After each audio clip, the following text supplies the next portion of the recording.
Well, welcome everybody.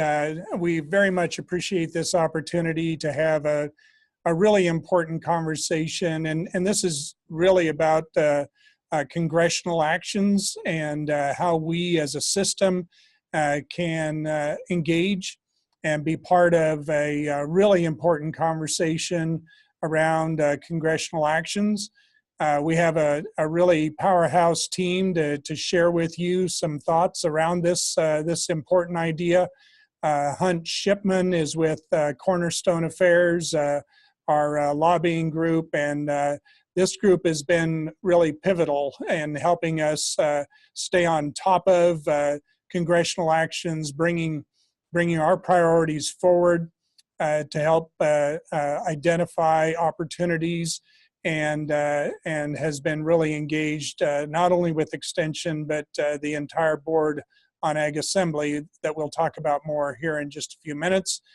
We have John Boren, New Mexico State University. John is the chair of our Budget and Legislative Committee, and more from John here in just a few minutes. Rick Clemmie is our executive director for Cooperative Extension nationally, and a very important voice for us and facilitator for us. And then Fred Schlutt. And we just keep rewinding Fred, and he just keeps going like the Energizer Bunny. And the thing that Fred has really done in the last year is to be a champion for our SNAP Ed program, especially the new legislation that has come through on the House side of the Farm Bill. And so an exciting opportunity. We're going to talk about all of those things today as we walk through our agenda. So at this point, I'll bring up the PowerPoint, and we will get started. And by the way, for all of our presenters, I will be forwarding the slides. So you need to give me a cue, a thumbs up, or just a next slide when you're ready to advance a slide. So this is part of our Next Generation Extension Learning for Leaders webinar series. And we do have one more next week to talk about a really exciting emerging partnership with NRCS at the national level. So more to come on that. We'd encourage you to dial in next week at this same time. The topic for today is really about calls to action and the opportunity to leverage the collective strength of our cooperative extension system. You know, a couple of years ago, if you were with us up in Wyoming, we talked about this idea of cooperative extension. Are we a system? Are we a federation? Are we just a bunch of independent contractors? And I think we all kind of came to the conclusion that we're kind of all of those on some days, and that makes sense.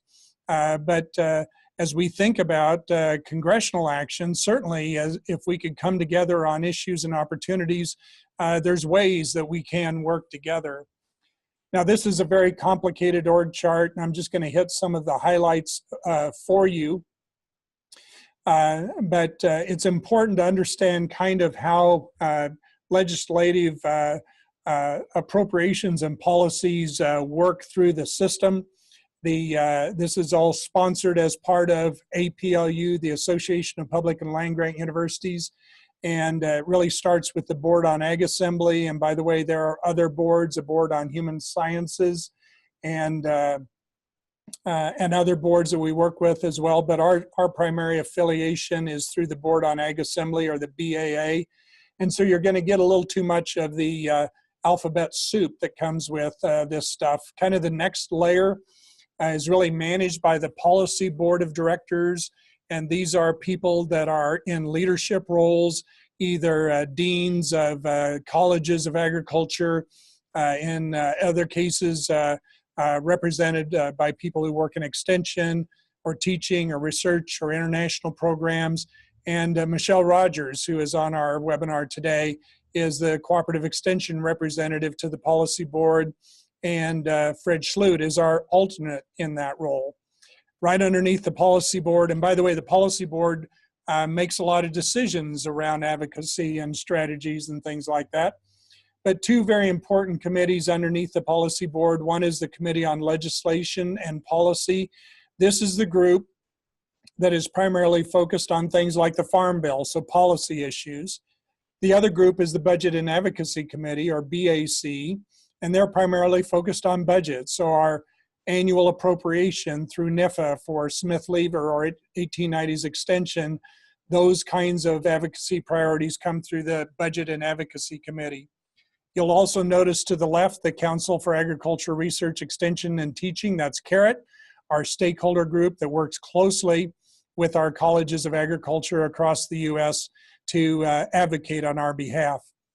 If you come down underneath the Board on Ag Assembly, then there's certainly the experiment station, academic programs, the administrative heads, but at the same level as the cooperative extension section, so that's all of us, our 76 1890 and 1862 land-grant institutions.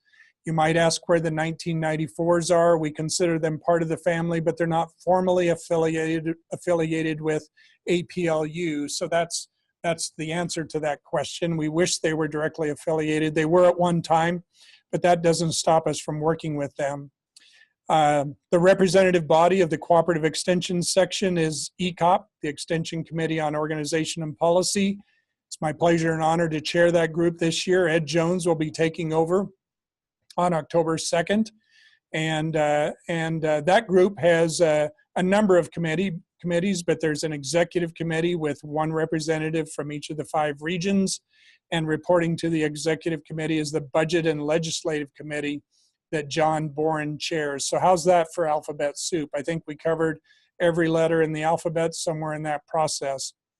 A really important affiliated group is to your right, the kind of pinkish looking bubble that says Communication and Marketing Committee and or Project. And this is a group of people that represent all 3, Cooperative Extension, Experiment Station, Academic Heads, and they are the group that manages our marketing efforts, our communication and marketing efforts. And so Cornerstone is a key part of this group, as is K Global, and you'll be hearing more about K Global here in just a minute. So with that, I'm going to go to the next slide, and Hunt, this is where I think you chime in. Thanks, Chuck. Can you hear me now? I can hear you. Good. I found an alternative workaround, so I'm going to disconnect that phone line that we were just using, and I'll rely on my computer. Very good. So today's conversation on advocacy and education, or education and calls to action, really raised the question of, well, what is it that we're trying to accomplish? And oftentimes, a call to action that we utilize is can accomplish one or both, but all of these efforts that we talk about, whether we're talking about the Communications and Marketing Project, we're talking about the Budget and Advocacy Committee, the end goal for all of these things is to generate additional resources to the land-grant system as a whole. And that can be resources in terms of funding, resources in terms of partnerships with agencies, and other opportunities. So it is resources with a broad context of meaning there. So oftentimes when we issue a call to action, it is a request to try and influence a direct funding request, which would be something that has been developed through the Budget and Advocacy Committee, or it is a policy request, which is something more akin to what you've seen in recent weeks and months related to the Farm Bill. But in each one of these, it's a request to contact your state's congressional delegation and or specific committee members of the Congress that have direct influence over whatever the issue at hand is. We also issue calls to action with the idea of amplifying and repeating messages to the public through your networks or to the media that support BAA objectives. And you'll hear Fred Schlutt talk a little bit later today about one of the calls to action that was issued earlier this year, which was really an effort to try and accomplish all of this in one large effort. We were trying to influence the Farm Bill by combating some of the negative publicity that had been generated around a single issue affecting the Farm Bill. Chuck, I think we're ready for the next slide. So when you see a call to action that comes together, or that comes out, you may receive one of those from me or Vernie Hubert or Jim Richards or from Cornerstone generically. But one of the things that you might see that call to action come from Eddie Googe or directly from the BAA, one of the BAA leaders.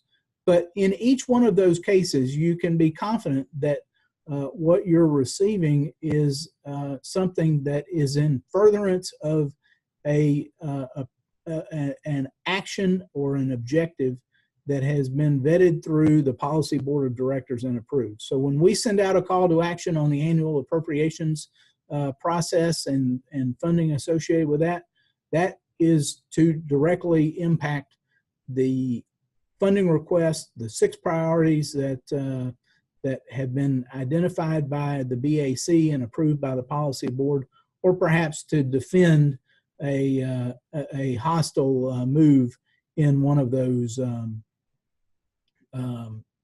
a hostile move in that legislative process. We haven't encountered that this year, so if you haven't seen one of those, don't be concerned.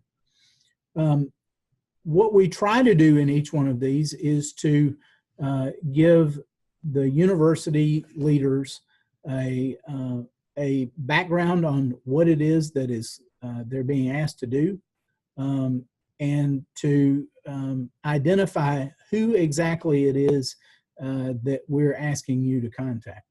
And oftentimes that request to contact is coming not only to you to do that, to carry this out in your official capacity, but also to have others in your university, to have your CARET delegates, and or to have stakeholders and constituents of your university to carry these out as well. And we continue to learn how to do this better and what is effective with the university community and with the land grant system as a whole, and to adapt as we keep going.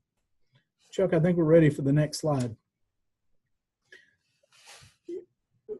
One of the key things that I think universities can be confident in is that this is a bottom-up led priority setting process, so that whether we're talking about funding objectives or whether we're talking about Farm Bill programs, that they have been driven by the various sections of the BAA.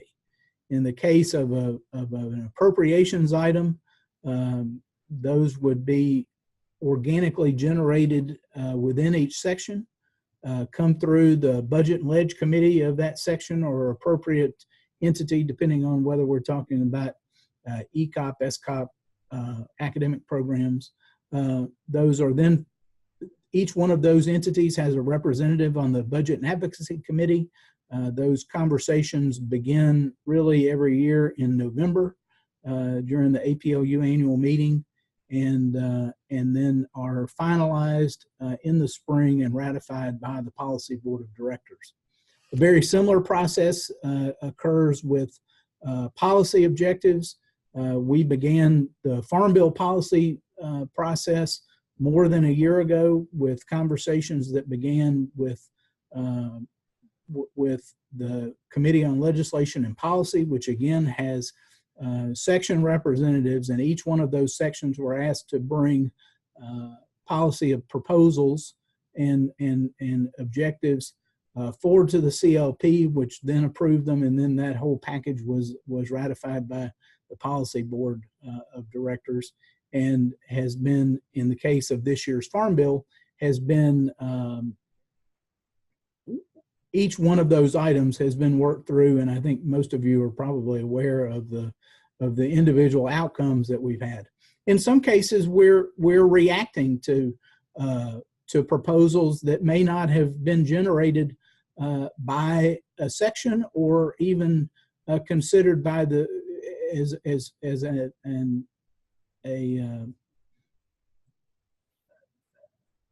an action that was put forward originally by the CLP, but rather as an offensive move, but rather we're reacting to it. This year's proposal on SNAP-Ed is a perfect example of where that was not a proposal that necessarily came through ECOP, but was something that we ultimately reacted to and have been supportive of because it was put forward by Chairman Conway's staff. Chuck, I think we're ready for the next slide. So, you know, whenever we put forward a call to action, if there hasn't been some of these things done on the front end before there ever was one, it is very difficult for a university or anyone to react. And oftentimes we need reaction very quickly. Many times we're unaware of an amendment that has been filed on the Senate floor, or something that is going to come up during a committee markup the following day until a very short period of time ahead of that. So we think that, you know, in as much as you can prepare for this, you can think about it, you can have conversations with others at your university that may be necessary in order to clear the path as best you can for a future conversation. Those are helpful. You've heard us talk about the Strong Stalks Network, which we would describe as a combination of both grassroots, general members of your alumni base and stakeholders who can bring raw numbers to an effort when we need a en masse outreach to congressional offices, as well as grass tops contacts. Those people who are influential, who are known to congressional offices, who carry some stature in the community, and whose support for a particular issue would be meaningful and not require further introduction. So we like to see universities and colleges of agriculture having a strong stalks network that can run the continuum of both mass numbers as well as key leaders in issue areas, to be able to reach out on your behalf, and that you can utilize when we call on you to do so. Carrot is a very important part of this, and you've heard, I know I've spoken to many new dean and director orientations about the importance of Carrot and about the importance of the decision in selecting Carrot delegates on deans and directors ahead of time, in terms of making sure that those are people who are right for the time. They're right for your university. They're right for the issues that we anticipate coming up at the time. And they're right for the relationships that they have here in Washington. Many times universities feel compelled to select Carrot delegates who may have relationships at the state and local level, and we respect that.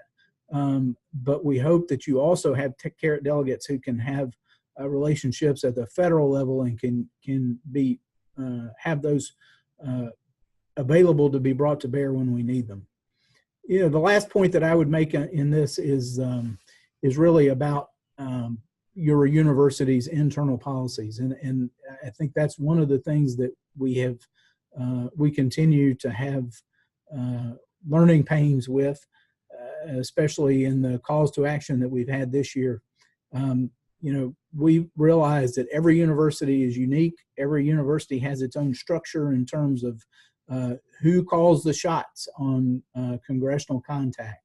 Many of you have wide latitude to do that. In other cases, that responsibility is centralized in the president's office or the vice president's office or elsewhere. Knowing what those policies are, understanding where the lanes are ahead of time is helpful for you to be able to respond quickly, and hopefully to be able to establish those lines of communication early on where they don't exist, so that when you do have something, they understand the issues at hand and can react quickly. Chuck, I think that's where I end at least for the moment, and we hand it over to John. Great, thank you, Hunt. Just to kind of give everyone a background on at least within the ECOP, the role of the Budget and Ledge Committee.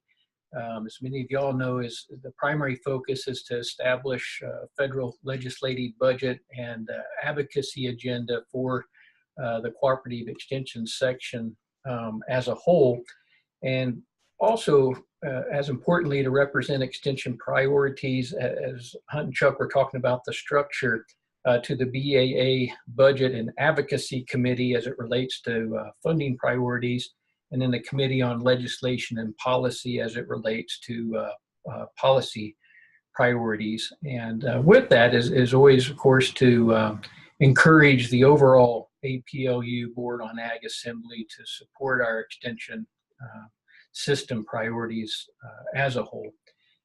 As Hunt had talked about, the importance of our CARET delegates and other groups in sending the message to congressional delegation, whether that's either policy or funding related. One of the primary functions also of the BLC committee is to provide that needed information to both CARET and other groups that we need to utilize during that advocacy messaging. Also, the BLC's, of course, actively engaged, again, working with the BAC and CLP, but also works directly with and for the ECOP Executive Committee and helping manage decision-making regarding signing on to advocacy letters. And I guess the last thing I would say, just from a structural standpoint, the BLC membership has 3 representatives from each of the 5 regions. And then other participants include USDA, NIFA, BAA, Board on Ag Assembly members, and also a number of liaisons, including JSEP, Board on Human Science, our colleagues, SCOP, Budget and Ledge Committee, and also CARET delegate on our calls. So with that, Chuck, I believe I'll turn it back to you.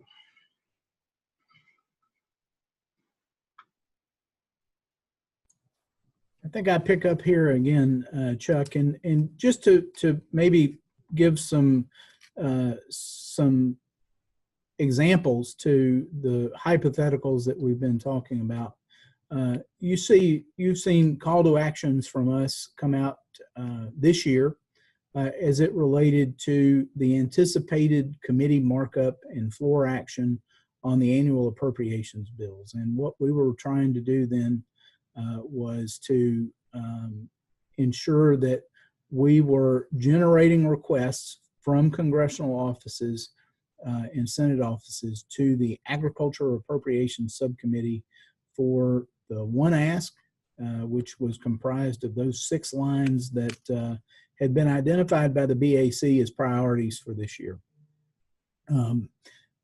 Another example that we have used for that and was used last year, Chuck, if you'd go ahead and go to the next slide, was the Communications and Marketing Committee's video dissemination in one ask. And that's a great example I talked about where we were using both message delivery as well to support an overall funding policy objective. And last year we had the Communications and Marketing Committee, you might recall, developed a video campaign, which was a well-developed video. You can still see it today on agasamerica.org.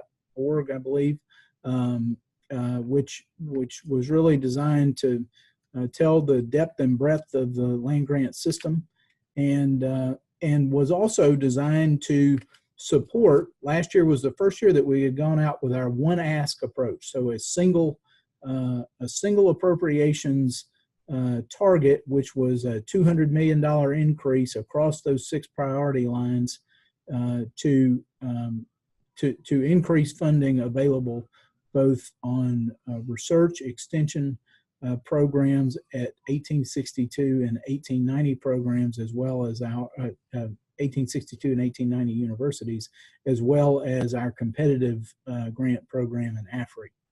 So with a combination of utilizing universities to spread word about the video, as well as some digital advertising that K Global did, we were able to generate over 1 million views of the advertising that was done last year. Of those, almost 3,000 clicks went to the Ag is America video, and as you can see from the breakdown, about 150. We also were using Facebook and Twitter to generate that as well. And then you'll see in the other, that was university direct contacts as well. So you can see that we got the vast majority of our contacts last year through our digital advertising campaign. Second was direct work by universities, and then third was from our social media platforms. One of the needles that we had to thread ourselves through was trying to separate digital the website digital education platform from the advocacy side. So once we got them to that point, then it went to a page that Cornerstone had managed, agaction.org, which was designed to enable people to directly contact their member of Congress. And if you view these as a funnel, we started with 1 million people. We got all the way down to about 500 or so who actually went to the agaction.org page and carried through with contacts to their member of Congress. And then if you go to the next page or the next slide, Chuck, everyone can see the contacts that we actually made in congressional offices. We're pleased that we had contact in every state, ultimately, with the exception, I believe, of Hawaii. This was the last map that we were able to capture before the website was shut down. But the positive outcome from this was we had more contacts to congressional offices than we have ever achieved before in any other outcome. So whether in including our annual appropriations request, our Carrot Oz delegates coming to Washington and their meetings, we had more contact to congressional offices than ever before. The bad side of that story is that in a lot of cases, you can see we had many states where we only had 1 or 2 people. And that's 1 or 2 people that includes deans, directors, Carrot delegates. We ought to, if you think of it like a congressional office, every state has at least 3 members of Congress, 2 senators and 1 House member, and in some cases we weren't even able to generate 1 contact to all 3 of those places. So we think that we learned a lot about this and ways to improve for the future, but we also were pleased that we had in many ways more contact than we had ever had before. The last example for calls to action that I would point out would be this year's call to action on the 2018 Farm Bill and the SNAP-Ed provisions that were included in that. I'm going to hand it off to Fred to talk about what we were what we did and what we were trying to accomplish. Thanks, and I'd like to emphasize it's we. This was a team effort. Certainly, Rick was involved, Chuck's involved, Ed was involved, but we had a lot of help from Hunt and Verney. Actually, we take our cues from Hunt and Verney and K Global. It was a team. It's been a team effort as we've gone through this. This is Hunt, to correct you. It's been for me, it's been a 22-month effort that we've been working on this. So it's been a long trip. The trip started actually with the committee staffers actually contacting Extension and asking it how Extension could be more involved in SNAP Ed education. And so we've been working through that process mostly for the first maybe 12 to 15 months. We went through the process certainly in April as it began to heat up and the vote was about to be taken. At that time, there was a lot of disingenuous information being put out by our adversaries, and a primary example of that, which I thought was extremely disingenuous, was saying that NIFA could not deliver SNAP Ed programs. Well, we all know that NIFA was not the ones delivering the program, as Cooperative Extension delivering the programs, but they used that, I thought, in a disingenuous manner. And we quickly stopped that rumor, or at least we addressed that rumor, primarily through the committee and their staffers, and they certainly understood that. The Farm Bill passed in both the House and Senate. We've been moving along quite rapidly. As everyone knows, the Farm Bill Conference Committee met on Wednesday. But in the last month, the disingenuous information now has turned to more information that's not based on any facts, and in most cases is made up information. And one of the things that I know that most directors are aware of or have heard is that our efforts means reduced funding for your state in SNAP Ed funding. That's not part of the Farm Bill. You have to understand the history of the funding for the Farm Bill does not come from the Ag Committee per se, and Hunt can verify that too, but it actually the funding comes from the Child Nutrition Reauthorization Act. They are the ones that have in the past decided where the money and the amount.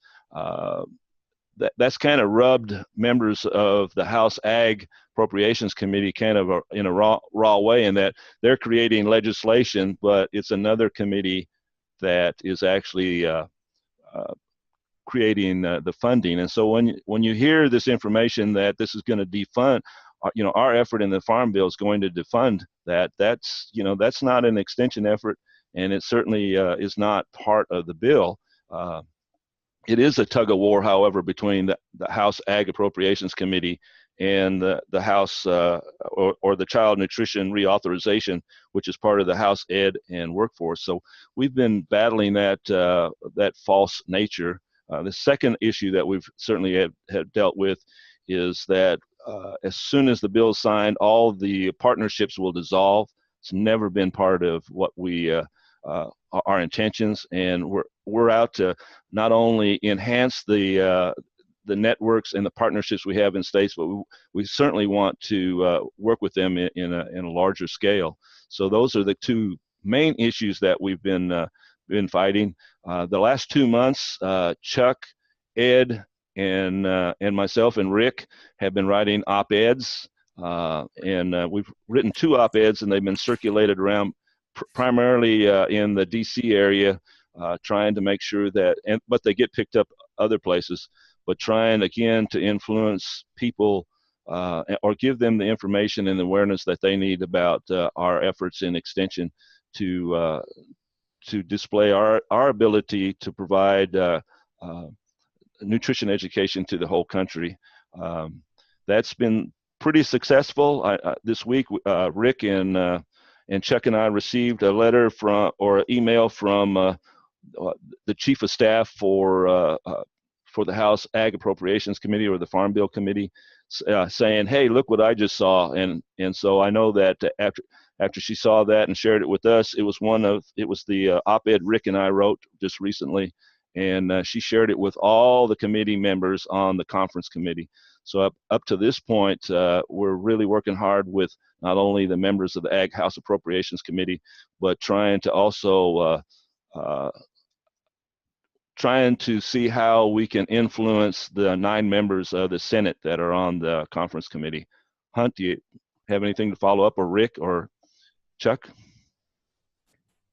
I might just add, Fred, that, you know, this is another example where this is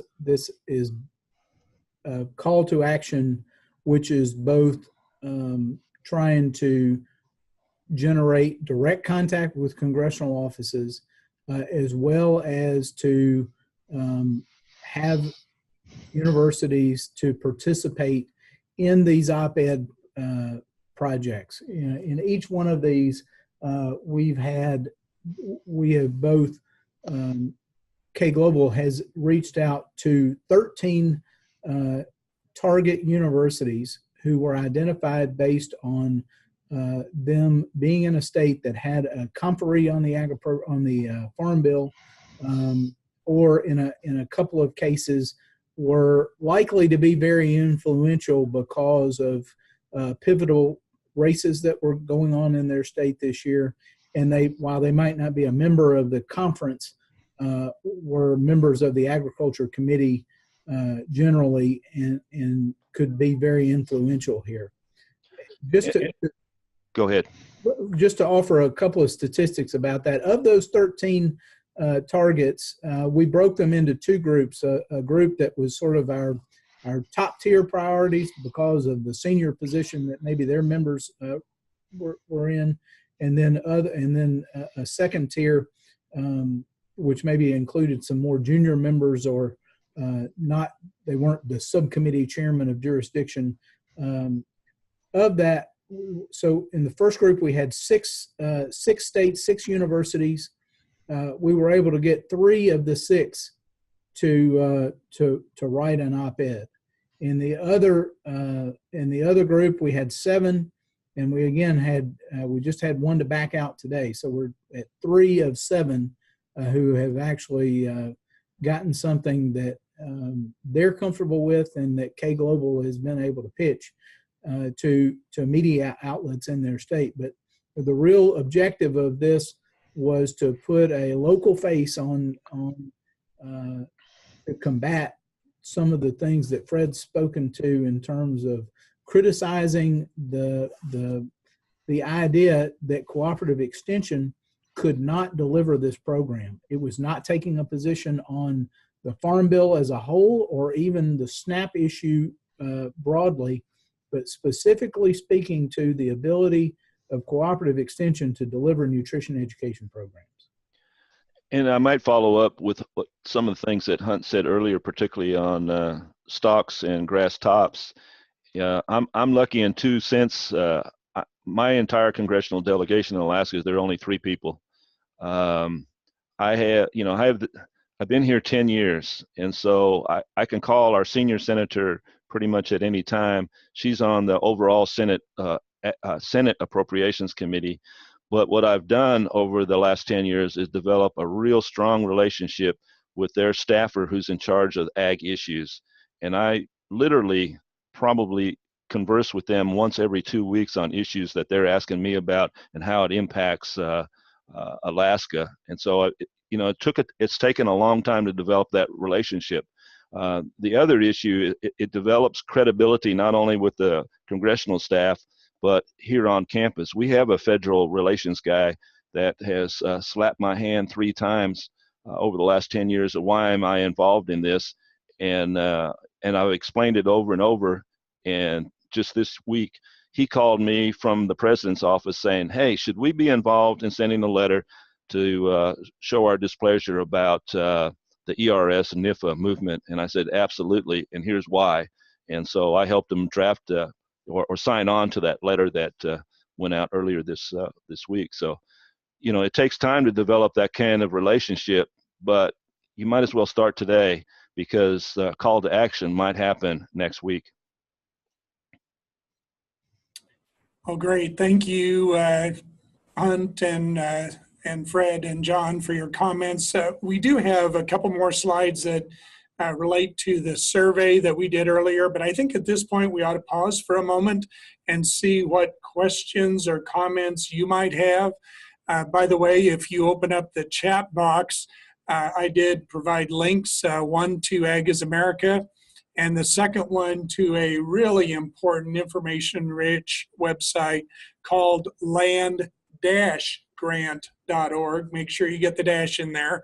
But landgrant.org, and you'll see the One Ask and other kinds of documents there that have been referred to earlier in this presentation. So let's open it up. What comments and questions might you have? This is Michelle, and just a question and concern I have, and we look at the structure and the layout of this, and as the on the policy board of directors, so I have concern about our involvement as a policy board of directors in some of the things that we're talking about, or lack of involvement is probably more my concern, and I'm wondering what is the appropriate. Either I'm missing those opportunities to do that, or we're just not gathering as a board. And I wondered whether there are some things that we should do for extension, or some things I should be doing as the delegate to have this group more engaged. For example, I think clearly that board should be could be helpful with our conversation about SNAP and funding and support of that, even though we've brought it up from our section.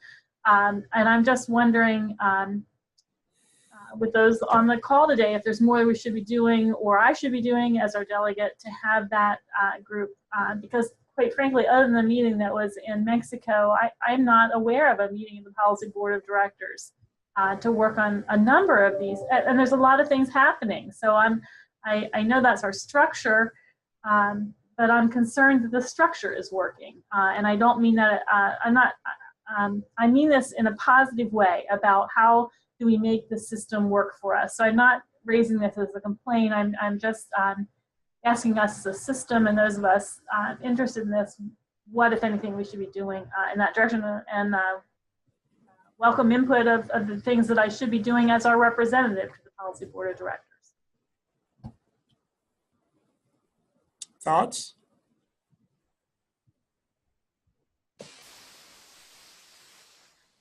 As far as I know, for example, on the Policy Board of Directors, I'll just add this thing about the NIFA relocation. I haven't received anything from the Policy Board of Directors on that. So I don't, how did it flow through the system that we haven't had the Policy Board of Directors?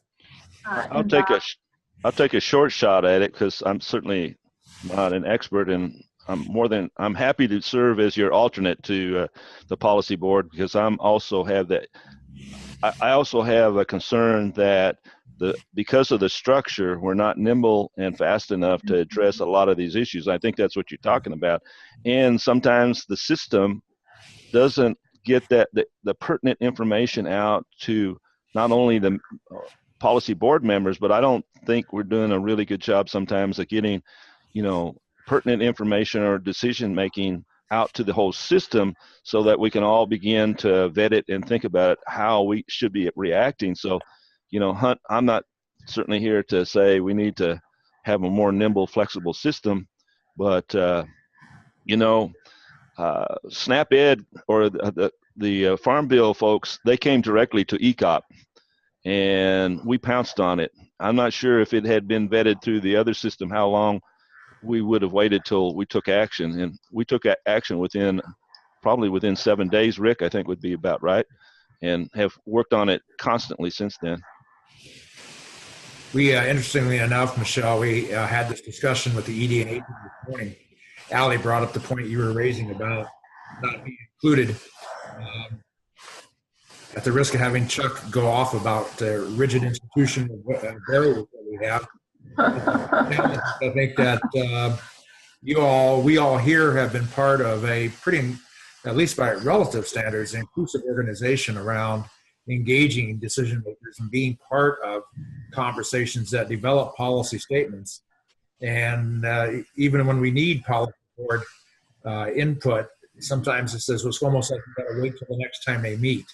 So it's been a little frustrating, and hopefully we can, between Michelle and Fred and I, when we meet, bring this to their attention and post it as a constructive comment about being more nimble. Chucky would talk about this whole notion of call to action being this is a year-round sport. This is a, making those relationships like Fred talked about and building those relationships and being able on a moment's notice to be able to connect with your staffer or your member is a critical part of this call to action effectiveness. And it makes me feel like when our section, certainly the Title VII is not just an extension issue. So certainly the policy board should be involved in that. Nutrition education is more of an extension issue, and I understand that. But still, this is the BAA is a system representation, and the support for that is, I think, meaningful in terms of really having a call to action from our organization. So I don't know, Hunt, as you watch all of us in action, whether you have some suggestions for that as well. I just welcome that and certainly want to fulfill our representation. And as we've talked about this today, it sounds like I'm doing things and I don't really feel that I am as a member of the policy board of directors. So I'm always one to fulfill my obligations.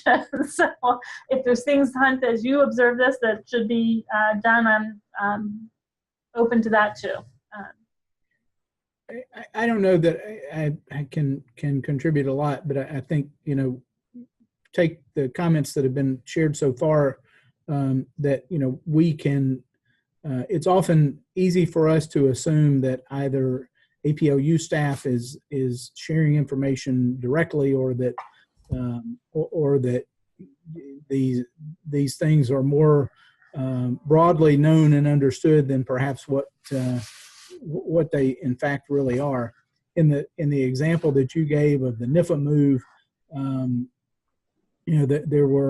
there have been conversations going on at multiple levels throughout APLU, both among professional societies in CFAR, SOAR, the AFRI Coalition, and at the BAA leadership, with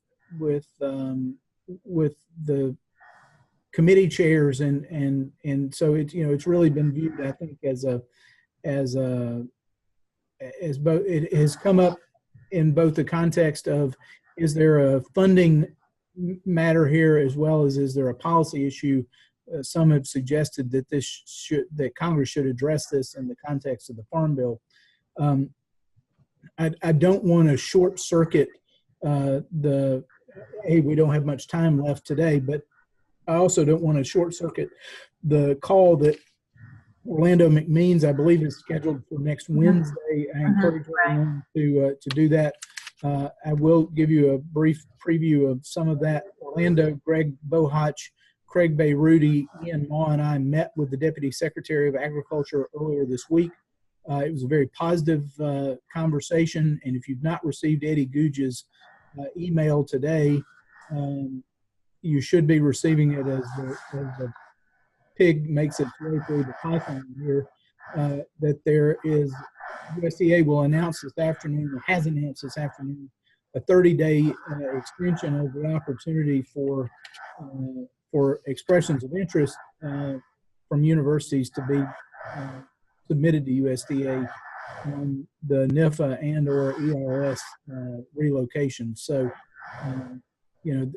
part of what we're dealing with here, I think, is a disparate set of views among universities. Some think that this is a bad idea.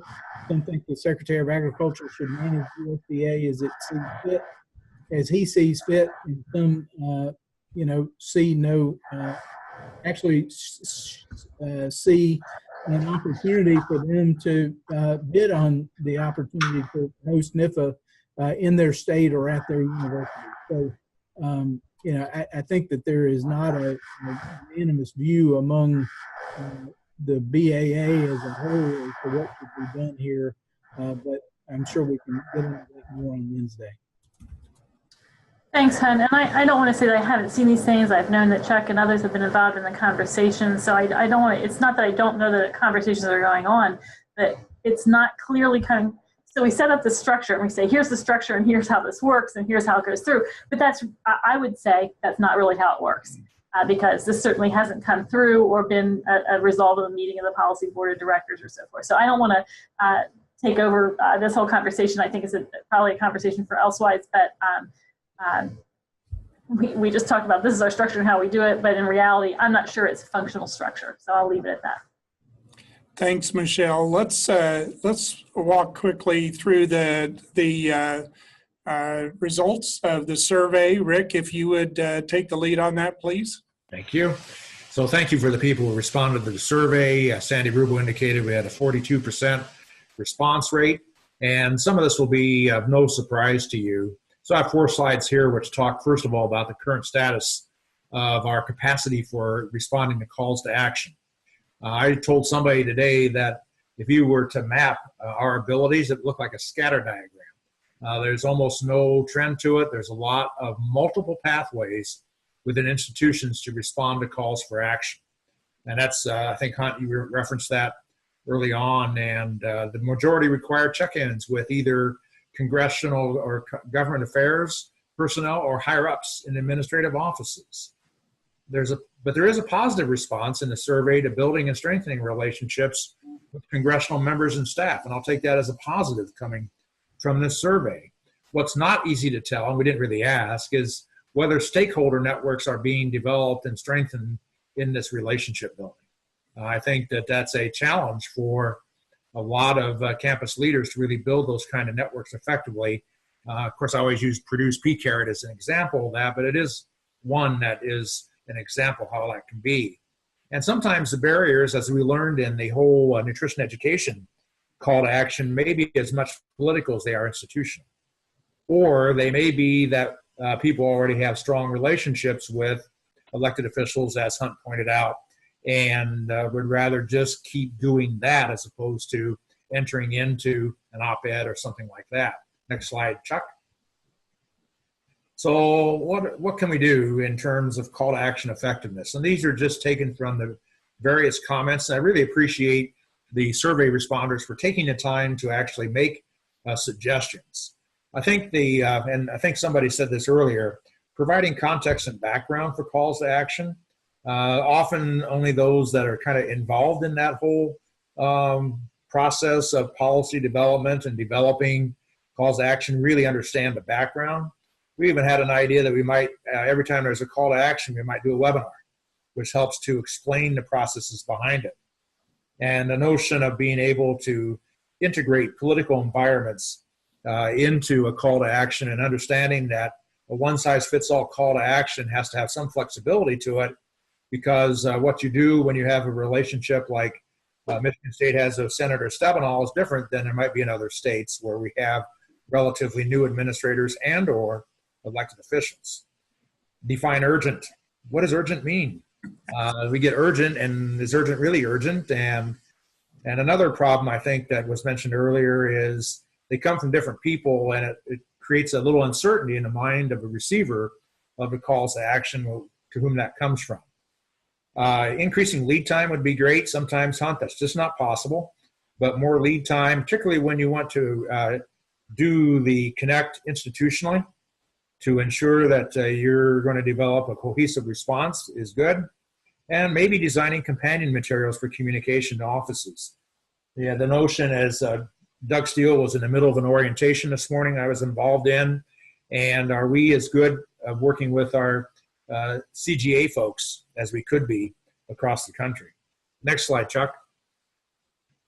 Improving capacity building, what I call up the administrative chain relationship strategy. Fred, you spoke very well of that and talked about stakeholder development, noting that stakeholders have specific interests, and that your state farm bureau group may have different interests than your environmental advocates or your local government officials have. And then the notion of congressional member staff relationship strategy.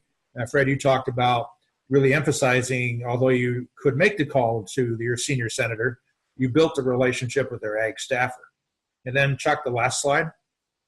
And there are a couple other improvements that might be thought about. We have to, again, directors and administrators are, because of their institution, have different capacities to work along the spectrum of education, advocacy, and lobbying. In Wisconsin, I was a registered lobbyist. That's not always the case among extension directors and administrators. And then the notion of consider building a communicators network. And Allie and I had a chance to visit with Jenny Neuber and Jean Rowley earlier this afternoon on the social advocacy efforts they're doing. And this conversation came up there as well. So again, thanks for the responses. We gleaned a lot of good stuff from them, and I'll turn it back over to Chuck. Thank you, Rick. So let me just touch on a couple of quick recommendations. I think one of the really key elements from this survey, and I think we in general know this, but sometimes we forget, every university is different. Your structure is different. The way you are organized, the way permission flows and all those things, that's different. And so we always need to keep that in mind.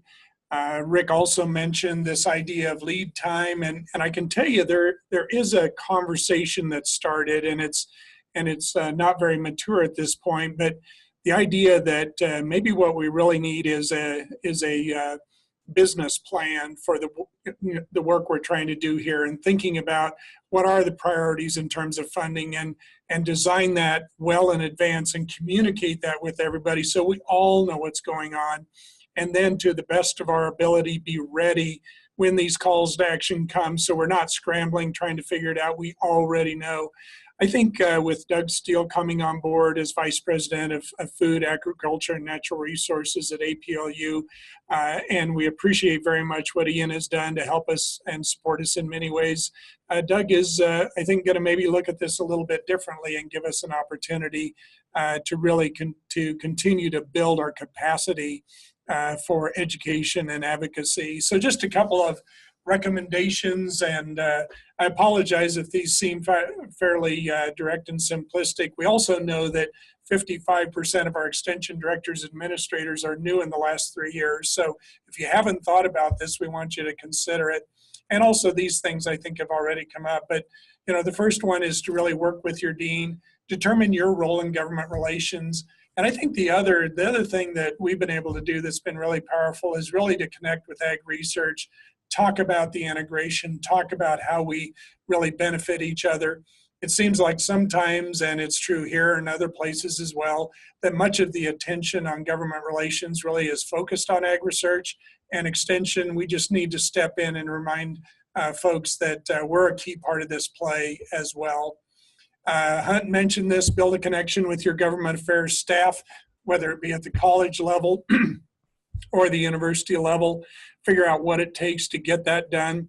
But it's obviously critical. We're a state where we can't talk to elected officials directly unless they call us. We have to go through our government affairs, but we've been able to build that relationship. So recently we had a call, and there was a question. I called our government affairs staff, and within an hour, I knew how our two senators, our U.S. senators, were going to vote on that particular provision. That's the kind of relationship that I think you would like to have if it's at all possible to build that. Third, to advocate for the importance of congressional actions that impact extension and research. But this is maybe part of that educational piece, especially if your government affairs staff are working at the university level rather than at the college level.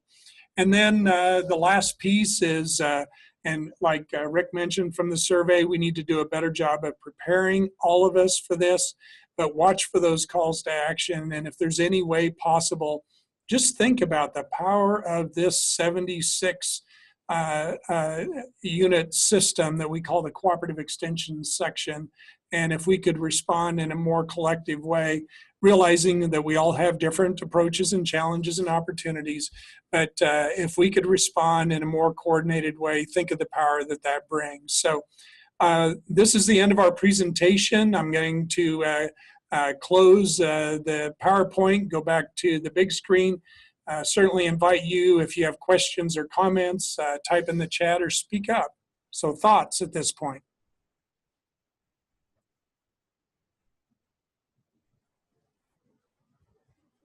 Chuck, while people are developing their questions, I might offer one additional anecdote to this. And if you think that that this type of effort doesn't matter, or that you can't make a difference, this is not in any way intended to be negative, but you don't have to look any farther than the case of Central State University to show where a single institution with 2 senators and a House member have not only been able to get themselves designated as an 1890 university, to change the 1890 university funding formula, but now to increase appropriations for the both for Evans Allen and 1890 extension programs this year, to ensure that they meet the test that is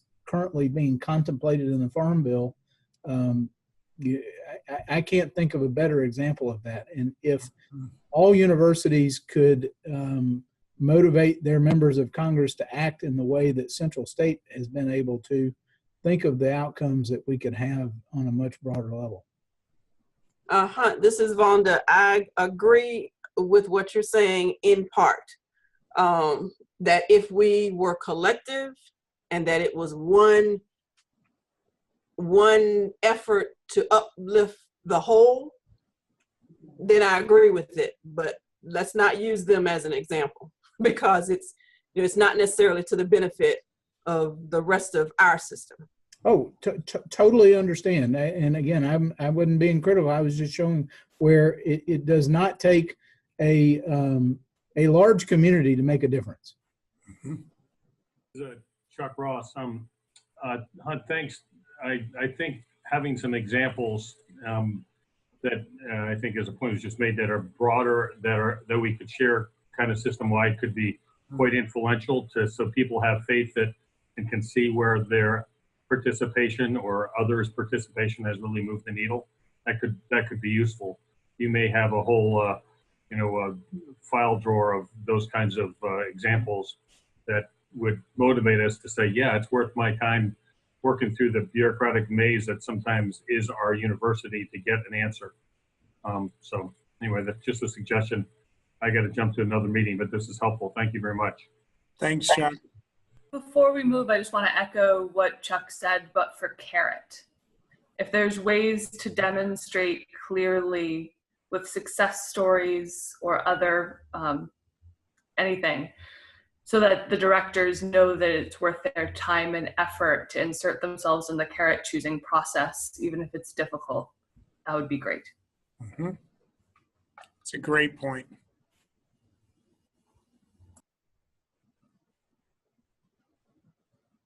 Other comments?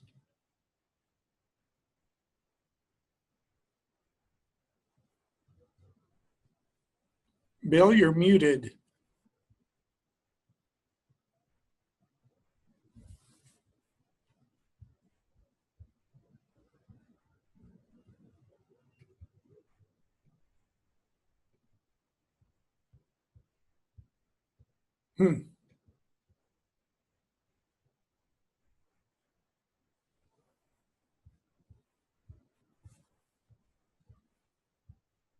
Sorry, Bill, you're still muted. We'd really like to hear what you have to say. There you go. You should be good now.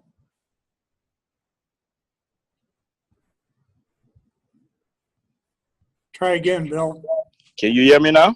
Yes. Okay, great. Well, I just want to say thanks to the executive committee and your leadership for bringing this to the Northeast. I think it's timely as we get a lot of new directors and understanding the entire system and why it's important to participate in the call to action and actually participate in the national process is so important. So I just want to say thank you for doing that. And thanks to Ali for setting this up. Yep. Oh, I did not set it up. Full just starting up there. I would love to take credit, not me. But I'm glad you're on board, Bill. Sure. And Ollie, we're glad to share credit. And Bill, thank you for your comment. The other thing, I don't know if you've been following Bill's image, but he's been standing on his head, walking sideways, driving in a car. Well, you're pretty entertaining today, buddy. Well, unfortunately, I have another meeting at a small farm, and trying to convince small farmers to get involved in urban agriculture, and we're here in DC. So this is what we have to do, move about and get things done. I love it. I love it. Thank you, Bill. Thanks for being on. Any other comments or questions for today? Hi, this is Amy at University of New Hampshire Extension. I've been associate director here for about 2.5 years, so I'm still in the new category. I found this very useful. The message that I got was very similar to the message that I got directly from Cornerstone when I attended the CARET meetings in DC in the past 2 Marches. So hearing this message helps reinforce it for me. And so the dean here, Ken LaValle, and I have made an effort to go to CARET together. So because he's a relatively new dean. And so this does reinforce how important it is for us to reach out to John Wraith, our dean of our College of Agriculture, and also our AES director, to get him to go to Washington with us. I think he used to go to Washington. He just hasn't for the last however many years. So, and for us, I know we need to do more outreach with our CARET rep. And, we have lunch with him, but it often turns social instead of instead of really more about calls to action when necessary. So this is a very good reinforcement for me and very educational. So thank you.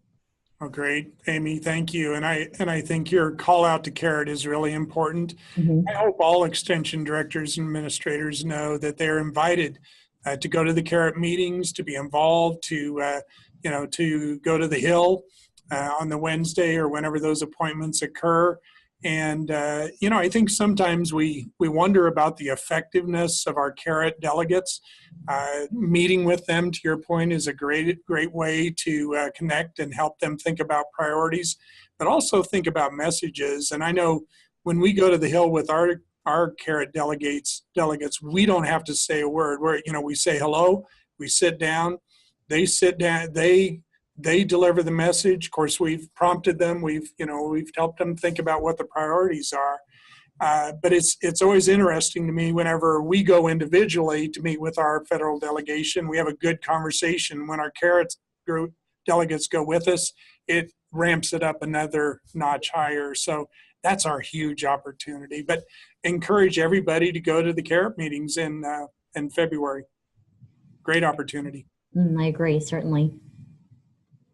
Other thoughts?